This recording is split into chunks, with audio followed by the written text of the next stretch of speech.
ಈ ಸಮಾರಂಭದ ಅಧ್ಯಕ್ಷತೆ ವಹಿಸಿರ್ತಕ್ಕಂಥ ವಿಧಾನ ಪರಿಷತ್ತಿನ ಸಭಾಪತಿಗಳಾದಂಥ ಶ್ರೀ ಬಸವರಾಜ ಹೊರಟ್ಟಿಯವರೇ, ವಿಧಾನಸಭೆಯ ಅಧ್ಯಕ್ಷರಾದಂಥ ಶ್ರೀ ಯುಟಿ ಖಾದರ್ ಅವರೇ, ಕರ್ನಾಟಕ ರಾಜ್ಯದ ಉಪಮುಖ್ಯಮಂತ್ರಿಗಳಾದಂಥ ಶ್ರೀ ಡಿ ಕೆ ಶಿವಕುಮಾರ್ ಅವರೇ, ಸಚಿವರಾದಂಥ ಮಧು ಬಂಗಾರಪ್ಪ ಅವರೇ,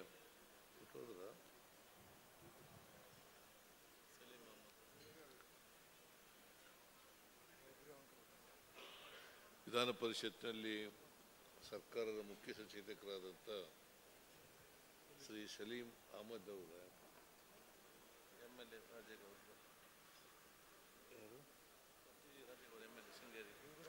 ಶೃಂಗೇರಿ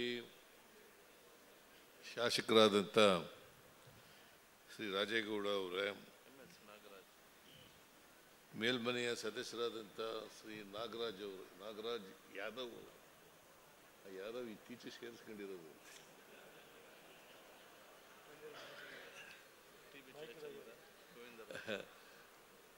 ದೆಹಲಿಯ ವಿಶೇಷ ಪ್ರತಿನಿಧಿಗಳಾದಂಥ ಮಾಜಿ ಸಚಿವರು ಆದಂಥ ಶ್ರೀ ಜಯಚಂದ್ರ ಅವರೇ, ನಜೀರ್ ಅಹಮದ್ ಅವರೇ, ಗೋವಿಂದರಾಜು ಅವರೇ, ರೇವಣ್ಣ ಅವರೇ, ನಮ್ಮ ಜ್ಞಾನಪೀಠ ಪ್ರಶಸ್ತಿ ಪುರಸ್ಕೃತರಾದಂಥ ಶ್ರೀ ಚಂದ್ರಶೇಖರ ಕಂಬಾರ ಅವರೇ,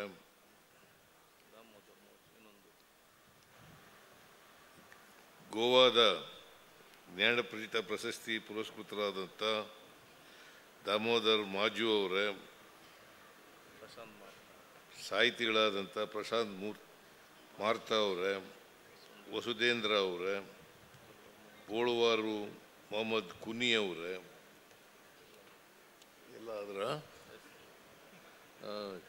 ಶ್ರೀ ಜೋಶಿ ಅವರೇ, ಸಾಹಿತ್ಯ ಪರಿಷತ್ತಿನ ಅಧ್ಯಕ್ಷರಾದಂಥ ಜೋಶಿ ಅವರೇ, ಈ ಥರ ಎಲ್ಲ ಆಹ್ವಾನಿತ ಗಣ್ಯರೇ, ಇಲ್ಲಿ ನೆರೆದಿರ್ತಕ್ಕಂಥ ಆತ್ಮೀಯ ಬಂಧುಗಳೇ, ತಾಯಂದಿರೇ, ಮಾಧ್ಯಮದ ಗೆಳೆಯರೇ, ಮೊದಲನೇ ಬಾರಿಗೆ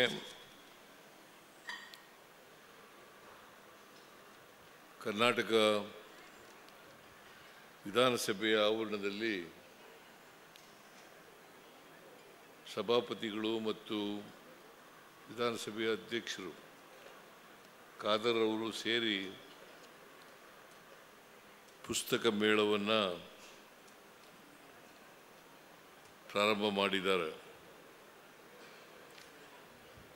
ನಾನು ಈ ಮೇಳವನ್ನು ಅತ್ಯಂತ ಸಂತೋಷದಿಂದ ಉದ್ಘಾಟನೆ ಮಾಡಿದ್ದೇನೆ ಅಂತ ಮಾತುಗಳನ್ನು ಹೇಳಲಿಕ್ಕೆ ಬಯಸ್ತಾ ಇದ್ದೇನೆ. ಬಹುಶಃ ಇದು ಖಾದರ್ ಅವರ ಆಲೋಚನೆ.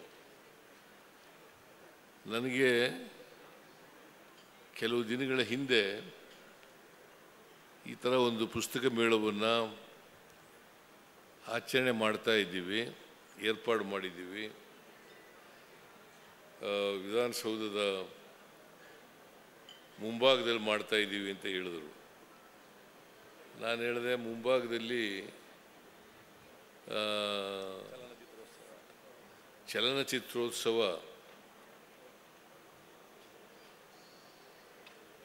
ನಡೀತಾ ಇದೆ, ಅಲ್ಲಿ ಬೇಡ, ಬೇರೆ ಭಾಗದಲ್ಲಿ ಮಾಡಿ ಅಂತ ಹೇಳಿದೆ. ಎಂಥದ್ದು ಅದು ಹಾಲು, ಬ್ಯಾಂಕ್ವೆಟ್ ಹಾಲ್ನಲ್ಲಿ ಮಾಡಿ ಅಂತ ಹೇಳಿದೆ. ಇಲ್ಲ, ನಾವು ಡೇಟು ಅನೌನ್ಸ್ ಮಾಡಾಗ್ಬಿಟ್ಟಿದೆ,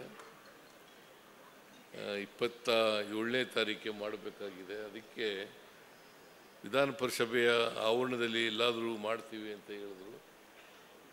ಸೊ ಹಾಗಾಗಿ ನಾನು ಒಪ್ಪಿಗೆಯನ್ನು ಕೂಡ ಕೊಟ್ಟೆ. ಅವರು ಇವತ್ತು ಭಾಳ ಅಚ್ಚುಕಟ್ಟಾಗಿ ಸುಮಾರು 151 ಪುಸ್ತಕಗಳ ಈ ಮೇಳದಲ್ಲಿ ಪುಸ್ತಕಗಳ ಸ್ಟಾಲ್ನನ್ನು ಹಾಕಿದ್ದಾರೆ. ಬೇರೆ ಬೇರೆ ಭಾಷೆಯ ಪುಸ್ತಕಗಳು ಕೂಡ ಇದರಲ್ಲಿ ಪ್ರದರ್ಶನ ಆಗ್ತಾ ಇದ್ದಾವೆ.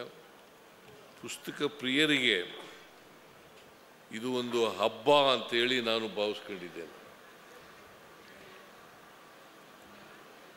ಬೇರೆ ಭಾಷೆಯಲ್ಲಿರ್ತಕ್ಕಂಥವು, ಬೇರೆ ಭಾಷೆಯಿಂದ ತರ್ಜುಮೆ ಆಗಿರ್ತಕ್ಕಂಥವು, ಕನ್ನಡದಿಂದ ಬೇರೆ ಭಾಷೆಗೆ ತರ್ಜುಮೆ ಆಗಿರ್ತಕ್ಕಂಥವು, ಬೇರೆ ಭಾಷೆಯ ಪುಸ್ತಕಗಳು ಕನ್ನಡಕ್ಕೆ ತರ್ಜುಮೆ ಆಗಿರ್ತಕ್ಕಂಥವು, ಇವೆಲ್ಲವೂ ಕೂಡ ಒಟ್ಟಿಗೆ ಸಿಗ್ತಕ್ಕಂಥದ್ದು ಅಂಥ ವ್ಯವಸ್ಥೆಯನ್ನು ಖಾದರ್ ಅವರು ಮಾಡಿದ್ದಾರೆ. ನಾನು ಖಾದರ್ ಅವರಿಗೆ ವಿಶೇಷವಾದಂಥ ಅಭಿನಂದನೆಗಳನ್ನು ಸಲ್ಲಿಸಲಿಕ್ಕೆ ಬಯಸ್ತಾ ಇದ್ದೇನೆ. ಹಾಗೂ ಸಭಾಪತಿಗಳಿಗೂ ಕೂಡ ವಿಶೇಷ ಅಭಿನಂದನೆಗಳನ್ನು ಸಲ್ಲಿಸಲಿಕ್ಕೆ ನಾನು ಇವತ್ತು ತೀರ್ಮಾನ ಮಾಡಿದ್ದೇನೆ. ಇದು ಮೊದಲನೇ ಬಾರಿ ಮಾಡಿರ್ತಕ್ಕಂಥದ್ದು ಈ ಪುಸ್ತಕ ಮೇಳವನ್ನು. ಖಾದರ್ ಅವರಿಗೆ ಕೇಳಿದ್ರು ಪ್ರತಿ ವರ್ಷ ಮಾಡೋಣ ಅಂತೇಳಿ. ಇದು ಒಳ್ಳೆ ಕೆಲಸ ಮಾಡಿ ಅಂತ ಹೇಳಿದ್ದೇನೆ. ಅದರಿಂದ ಪ್ರತಿ ವರ್ಷನೂ ಕೂಡ ಇಂತಹ ಪುಸ್ತಕ ಮೇಳ ನಡೆಸ್ತೇವೆ. ಇದಕ್ಕೆ ಖಾದರ್ ಮತ್ತು ಬಸವರಾಜ ಹೊರಟ್ಟಿಯವರು ಎಲ್ಲ ರೀತಿಯ ಅವರು ಬಯಸಿದಂಥ ಎಲ್ಲ ರೀತಿಯ ಸಹಾಯವನ್ನು ಸಹಕಾರವನ್ನು ಸರ್ಕಾರ ಕೊಡ್ತದೆ ಅಂತಕ್ಕಂಥ ಮಾತುಗಳನ್ನು ಹೇಳಲಿಕ್ಕೆ ಬಯಸ್ತೀನಿ. ದುಡ್ಡು ಕೊಡ್ತೀವಿ. ಏನು ದುಡ್ಡಿಲ್ಲೇ ನಡೆದಿದ್ದದ ಈಗ? ಸರ್ಕಾರದ ಹಣ ಅಂತಂದರೆ ಜನರು ಕೊಡ್ತಕ್ಕಂಥ ತೆರಿಗೆ. ಅದನ್ನು ಇಂಥ ಕಡೆ ಖರ್ಚು ಮಾಡಬೇಕು ಅಂತ ತೀರ್ಮಾನ ಮಾಡೋರು ಎಲ್ಲ ಶಾಸಕರು, ವಿಧಾನ ಪರಿಷತ್ತಿನ ಶಾಸಕರು, ವಿಧಾನಸಭೆಯ ಶಾಸಕರು. ಅವರು ಒಪ್ಪಿಗೆ ಕೊಟ್ಟ ಮೇಲೆ ನಾವು ಖರ್ಚು ಮಾಡಲಿಕ್ಕಾಗದು. ಇಲ್ಲದೆ ಹೋದರೆ ಖರ್ಚು ಮಾಡಲಿಕ್ಕೆ ಬರಲ್ಲ. ಸೊ ಅದರಿಂದ ನಾವು ಅಲ್ಲಿ ಒಪ್ಪಿಗೆ ತಗೊಂಡು ನಿಮಗೆ ನೀವು ಮಾಡ್ತಕ್ಕಂಥ ಈ ಕಾರ್ಯಕ್ರಮಕ್ಕೆ ಪ್ರತಿ ವರ್ಷ ಪುಸ್ತಕ ಮೇಳ ಏನು ಏರ್ಪಾಡು ಮಾಡ್ತೀರಿ, ಆ ಏರ್ಪಾಡಿಗೆ ಅಗತ್ಯವಾದಂಥ ಹಣ ಸಹಾಯವನ್ನು ಮಾಡ್ತೇವೆ ಅಂತಕ್ಕಂಥ ಮಾತುಗಳನ್ನು ಈ ಸಂದರ್ಭದಲ್ಲಿ ಹೇಳಲಿಕ್ಕೆ. ನಮ್ಮಲ್ಲಿ ಒಂದು ಗಾದೆ ಇದೆ, ಒಂದು ನಾಣ್ಣುಡಿ. ಏನಪ್ಪ ಅಂತಂದರೆ, ದೇಶ ಸುತ್ತು ಕೋಶ ಓದು ಅಂತ ಒಂದು ಗಾದೆ ಇದೆ. ದೇಶ ಸುತ್ತು ಕೋಶ ಓದು. ಪ್ರತಿಯೊಬ್ಬರಿಗೂ ಜ್ಞಾನ ವಿಕಾಸ ಮಾಡ್ಕೋಬೇಕು ಅಂತಕ್ಕಂಥದ್ದು ನಿಮಗೆ ಓದುವಿಕೆಯಿಂದ, ಪುಸ್ತಕಗಳನ್ನು ಓದುವಿಕೆಯಿಂದ ಜ್ಞಾನ ವಿಕಾಸ ಆಗ್ತದೆ. ಜೊತೆಗೆ ನಾವೆಲ್ಲರೂ ಕೂಡ ಮನುಷ್ಯರಾಗಲಿಕ್ಕೆ ಪ್ರಯತ್ನವನ್ನು ಮಾಡ್ತೀವಿ. ಮನುಷ್ಯರಾಗ್ತಕ್ಕಂಥದ್ದು ಭಾಳ ಮುಖ್ಯ. ಬರೀ ಓದ್ಕೊಂಡು ವಿದ್ಯಾವಂತರಾದರೆ ಪ್ರಯೋಜನ ಆಗಲ್ಲ. ನಾವೆಲ್ಲರೂ ಕೂಡ ಮನುಷ್ಯರಾಗ್ತಕ್ಕಂಥ ರೀತಿಯಲ್ಲಿ ಮಾಡಬೇಕು. ನಿಮಗೆ ಮನುಷ್ಯರನ್ನಾಗಿ ರೂಪುಗೊಳ್ಳಲಿಕ್ಕೆ ಅನೇಕ ಪುಸ್ತಕಗಳು ಸಿಗ್ತವೆ. ಅದರಿಂದ ಓದಿನ ಹವ್ಯಾಸವನ್ನು ಬೆಳೆಸ್ಕೊಳ್ತಕ್ಕಂಥದ್ದು ಅತ್ಯಂತ ಅವಶ್ಯ. ನೀವು ಆ ಹವ್ಯಾಸವನ್ನು ಬೆಳೆಸ್ಕೋಬೇಕು. ಮತ್ತು ಮಕ್ಕಳಿಗೆ ಈ ಓದೋ ಹವ್ಯಾಸವನ್ನು ಬೆಳೆಸ್ತಕ್ಕಂಥದ್ದನ್ನು ಮಾಡಬೇಕು. ಈಗಿನ ಮಕ್ಕಳೆಲ್ಲ ಏನು ಮಾಡಿಬಿಡ್ತವೆ, ಟಿ ವಿನಲ್ಲಿ ಸೋಷಿಯಲ್ ಮೀಡಿಯಾ ನೋಡ್ಕೊಂಡು ಅವನ್ನೇ ಹಿಡ್ಕೊಂಡು ಕೂತ್ಬಿಟ್ಟಿರ್ತವೆ, ಅಡಿಕ್ಟ್ ಆಗಿಬಿಟ್ಟಿರ್ತಾರೆ. ಅದಕ್ಕೆ ಮೊಬೈಲ್ ಫೋನ್ಗಳಿಗೆ ಅಡಿಕ್ಟ್ ಆಗಿಬಿಟ್ಟಿರ್ತಾರೆ. ಅದ್ರ ಬದಲು ಪುಸ್ತಕಗಳಿಗೆ ಓದ್ತಕ್ಕಂಥ ಅಡಿಕ್ಟ್ ಆಗಲಿ ಅಂತಕ್ಕಂಥ ಮಾತುಗಳನ್ನು ಹೇಳಲಿಕ್ಕೆ ಬಯಸ್ತಾ ಇದ್ದೇನೆ. ಖಾದರ್ ಅವರು ಹೊಸ ಹೊಸ ಪ್ರಯೋಗಗಳನ್ನು ಮಾಡ್ತಾ ಇದ್ದಾರೆ. ಅದು ಅಸೆಂಬ್ಲಿ ಇರ್ಬೋದು, ವಿಕಾಸಸೌಧ ಇರ್ಬೋದು, ಸುವರ್ಣಸೌಧ ಇರ್ಬೋದು, ಎಲ್ಲ ಕಡೆ ಮಾಡ್ತಾ ಇದ್ದಾರೆ. ಇಲ್ಲಿ ಪರ್ಮನೆಂಟ್ ಲೈಟಿಂಗ್ ವ್ಯವಸ್ಥೆಯನ್ನು ಕೂಡ ಮಾಡ್ತಾ ಇದ್ದಾರೆ. ಕೆಲಸ ಪ್ರಾರಂಭ ಆಗಿದೆ. ಅದಕ್ಕೂ ಕೂಡ ಸಹಾಯವನ್ನು ರಾಜ್ಯ ಸರ್ಕಾರ ಮಾಡ್ತದೆ. ಇದಕ್ಕೆ ಈಗಾಗಲೇ ದುಡ್ಡನ್ನು ಒದಗಿಸ್ಕೊಟ್ಟಿದ್ದೀವಿ, ಅದನ್ನು ಮಾಡ್ತಾ ಇದ್ದಾರೆ. ಸೊ ಅದು ಬೇಗ ಆಗಲಿ. ಬೆಂಗಳೂರು ನಾಗರಿಕರಿಗೆ, ಕರ್ನಾಟಕದ ಕನ್ನಡಿಗರಿಗೆ, ಇದು ಬೇರೆ ಬೇರೆಯಿಂದ ಬರ್ತಕ್ಕಂಥ ಪ್ರವಾಸಿಗರಿಗೆ ಅವ್ರಿಗೆಲ್ಲರಿಗೂ ಕೂಡ ಉಪಯೋಗ ಆಗಲಿ ಅಂತಕ್ಕಂಥ ಮಾತುಗಳನ್ನು ಹೇಳಿ ಇವತ್ತು 5 ಜನ ಚಂದ್ರಶೇಖರ್ ಕಂಬಾರ ಅವರಿಗೆ, ಮತ್ತು ಗೋವಾದ ದಾಮೋದರ್ ಮೋಜಾ ಅವರಿಗೆ, ಪ್ರಶಾಂತ್ ಮುಹೂರ್ತ ಅವರಿಗೆ, ವಸುಧೇಂದ್ರ ಅವರಿಗೆ, ಬೋಳವಾರು ಮೊಹಮ್ಮದ್ ಕುನ್ನಿ ಅವರಿಗೆ ಸನ್ಮಾನ ಮಾಡಿದ್ದಾರೆ.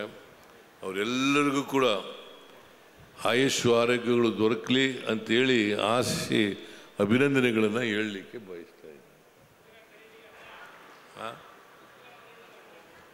ಯಾರು ಪುಸ್ತಕ ಖರೀದಿ ಮಾಡಬೇಕು? ಪುಸ್ತಕ ಖರೀದಿ ಇವತ್ತು ದುಡ್ಡು ತಂದಿಲ್ಲ, ಖರೀದಿ ಮಾಡ್ತೀನಿ. ಇಲ್ಲದೆ ತಗೊಳ್ತಿದ್ದೆ, ಪುಸ್ತಕಗಳು ತಗೋಬೇಕಾಗಿತ್ತು, ದುಡ್ಡು ತಂದಿಲ್ಲ. ಅದರಿಂದ ತಗೊಳ್ತೀನಿ. ಯಾಕೆಂದರೆ MLAಗಳು ಕೂಡ ಅವರ ಏರಿಯಾ ಗ್ರ್ಯಾಂಟ್ಸ್ನಲ್ಲಿ 2 ಲಕ್ಷ ರೂಪಾಯಿಗಳವರೆಗೆ ಅವರು ಕೊಂಡ್ಕೊಂಡು ಅವರ ಲೈಬ್ರರಿನಲ್ಲಿ ಇಡ್ತಕ್ಕಂಥ ಪ್ರಯತ್ನವನ್ನು ಮಾಡ್ತಾಯಿದ್ದೀವಿ. ಅಷ್ಟೇ ಅಲ್ಲ, ಅಥವಾ ಹಳ್ಳಿನಲ್ಲಿರ್ತಕ್ಕಂಥ ಲೈಬ್ರರಿಗಳಿದ್ದಾವಲ್ಲ, ಆ ಲೈಬ್ರರಿಗೆ ಒದಗಿಸ್ಕೊಡ್ತಕ್ಕಂಥ ಕೆಲಸವನ್ನು ಮಾಡ್ತೀವಿ. ನಾನು ಕೂಡ ಇಲ್ಲಿ ಮೇಳದಲ್ಲಿ, ಪುಸ್ತಕ ಮೇಳದಲ್ಲಿ ಪುಸ್ತಕಗಳನ್ನು ನನಗೆ ಬೇಕಾದವು, ನಿಮಗೆ ಬೇಕಾದವೆಲ್ಲ ನೀವು ಕೊಂಡ್ಕೋಬೇಕು. ಆಮೇಲೆ ಪುಸ್ತಕ ಓದೋದು ಇದೆಯಲ್ಲ, ಇನ್ನೊಬ್ರು ತಗೊಂಡು ಪುಸ್ತಕಗಳನ್ನ ಓದೋದು ಕಲ್ತ್ಕೋಬಾರ್ದು. ನೀವೇ ಪುಸ್ತಕಗಳನ್ನ ಖರೀದಿ ಮಾಡಿ ನೀವೇ ಓದ್ತಕ್ಕಂಥ ಕೆಲಸ ಮಾಡಬೇಕು. ನೀವೇ ಒಂದು ಒಳ್ಳೆಯ ಲೈಬ್ರರಿಯನ್ನು ಮಾಡ್ತಕ್ಕಂಥದ್ದು ಭಾಳ ಮುಖ್ಯ ನಿಮ್ಮ ಮನೆಗಳಲ್ಲಿ ಅಂತಕ್ಕಂಥ ಮಾತುಗಳನ್ನು ಹೇಳಿ ಇವತ್ತು ಅತ್ಯಂತ ಸಂತೋಷದಿಂದ ಈ ಪುಸ್ತಕ ಮೇಳವನ್ನು ಉದ್ಘಾಟನೆ ಮಾಡಿ, ನೀವೆಲ್ಲರಿಗೂ ಕೂಡ ಇನ್ನು 4 ದಿನ ನಡೀತದೆ. 28, 29, 30, 1ನೇ ತಾರೀಕು ಅಲ್ಲ, 28, 1, 2, 3 ನಡೀತದೆ. ಅದರಿಂದ ಇದೆಲ್ಲರೂ ಕೂಡ ಬರಬೇಕು, ಪುಸ್ತಕಗಳನ್ನು ಕೊಂಡುಕೊಳ್ಳಬೇಕು, ಪುಸ್ತಕಗಳನ್ನು ಓದಬೇಕು. ಯಾಕಂದರೆ ಇದು ಮನುಷ್ಯನಿಗೆ ಇದೇ ಸ್ನೇಹಿತ. ಪುಸ್ತಕ ಓದದೆ, ಪುಸ್ತಕಗಳನ್ನು ಇಟ್ಟುಕೊಳ್ಳೋದೇ ಒಂದು. ಪ್ರತಿ ವರ್ಷ ಮಾಡ್ತೀವಿ. ಇದು ಸಾಹಿತಿಗಳಿಗೆ, ಬರಹಗಾರರಿಗೆ, ಪ್ರಕಾಶಕರಿಗೆ ಮತ್ತು ಇತರ ಎಲ್ಲ ವಿದ್ಯಾರ್ಥಿಗಳಿಗೆ ಅನುಕೂಲ ಆಗ್ತದೆ ಅಂತಕ್ಕಂಥ ಮಾತುಗಳನ್ನು ಹೇಳಿ, ಮತ್ತೊಮ್ಮೆ ಖಾದರ್ ಅವರಿಗೆ, ಬಸವರಾಜ ಹೊರಟ್ಟಿ ಅವರಿಗೆ ಧನ್ಯವಾದಗಳನ್ನು ಹೇಳಿ, ನಿಮಗೆಲ್ಲ ನಮಸ್ಕಾರಗಳನ್ನು ಹೇಳಿ ನಾನು ಮಾತು ಮುಗಿಸ್ತೇನೆ.